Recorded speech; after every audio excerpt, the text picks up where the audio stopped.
We're going to tell you how we are trying to capture waste heat and turn it into electricity using molecules. We need to do everything possible to reduce the world's carbon emissions to try to avert disastrous climate change. While generating electricity from renewable sources such as the sun and wind is vital, we must also try not to waste energy. For example, 2/3 of a power station's energy input is wasted as heat, so there's a lot of energy available. And industrial processes, server farms and individual computers all give out heat. Could we make use of it?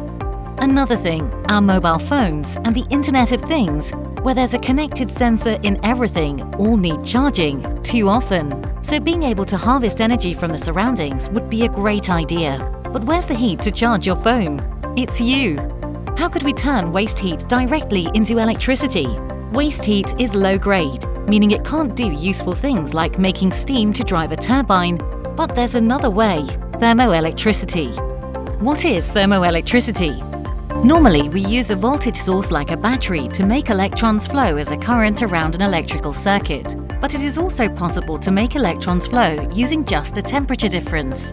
If you take a bar of metal and heat one end, the electrons in the metal at that end move around faster, and so the number of them making it to the cold end can be higher than the number of electrons traveling randomly in the other direction. This builds up a voltage, or it can drive a current around a circuit, perhaps doing something useful like charging your phone battery. There's another way.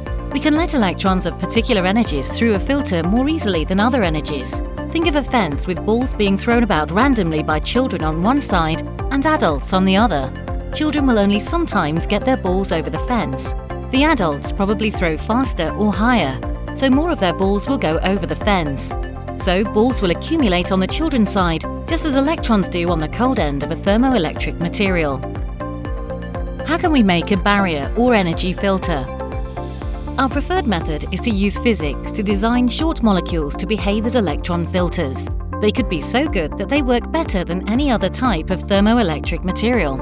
We need vast numbers of molecules side by side, but that's the great thing about chemistry. You can anchor them to a gold surface using a sulfur atom at one end.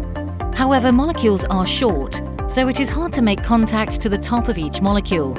Enter the wonder material, graphene. Graphene is a sheet of carbon one atom thick, which can be draped over the layer of molecules. It conducts electricity and is very thin, so it lets heat through from the heat source. That's great, but there's a catch. If the molecules conduct heat as well as they conduct electricity, then we're in trouble. The hot side will start to cool down because its atoms are vibrating a lot and can send a wave of vibration carrying heat energy along the molecule to the cold side. If we put something heavy, such as side chains, on the molecule, then the wave of vibration gets reflected there and much of the heat will go back to the hot side. Physicists and chemists, theorists and experimentalists from Lancaster, Durham and Cambridge universities are working together to design, make and test these molecules and devices, so watch out for them in the future.